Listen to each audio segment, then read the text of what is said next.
Jack Walker in 1998 gave me a rose bowl, and he decided, because he owned the club, to make me honorary vice president. I mean, the only other one is Margaret Thatcher, so I do regard it as a genuine honour. And I got to know Jack because I just got to know him, and I did this and that for the club wherever I could.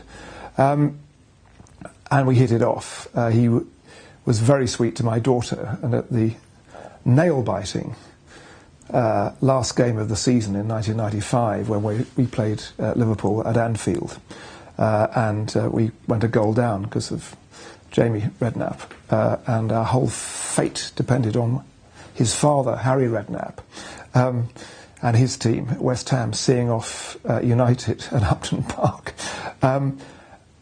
And nobody knew who'd won at the end. I mean, it was 15 seconds before it became clear that we'd won, although we'd lost the game, we'd won the war. And it was a very touching moment when Jack Walker virtually picked up my daughter and sort of hugged her. So I'd had, to say, this association with Jack, and it's a genuine honour. I'm really touched by it. Like so many of the town clubs, it had, after all, founder member of the Football League, played an enormously prominent part in the development of soccer for getting on for the following 100 years, took away a lot of the major prizes.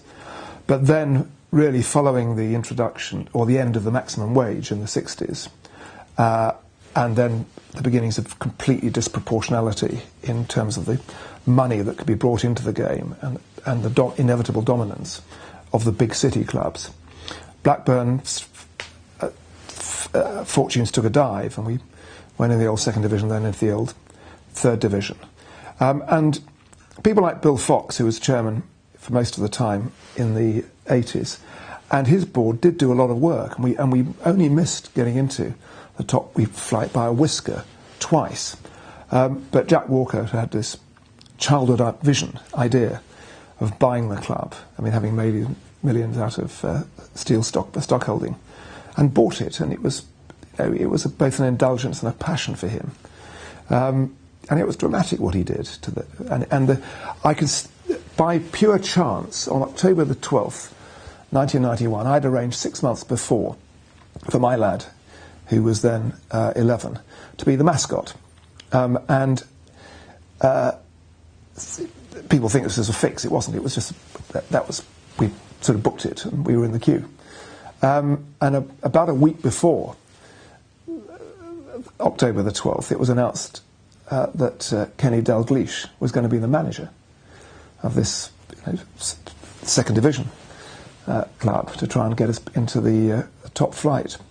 And I can remember still walking down the Bolton Road with Will, our daughter Charlotte, my wife, for Will to be the mascot, which was a big deal for him.